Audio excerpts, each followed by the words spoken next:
ना तोपर्यंत या बाजारातली सगळी खेळणी आपली.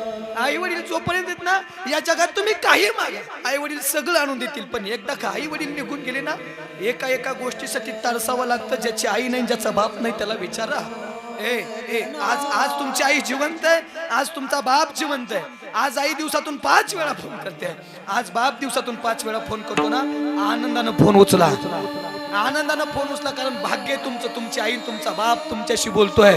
पण एक दिवस असा येईल तो फोन मात्र कायमचा बंद होईल आणि आईचा आवाज ऐकायसाठी तरसाल.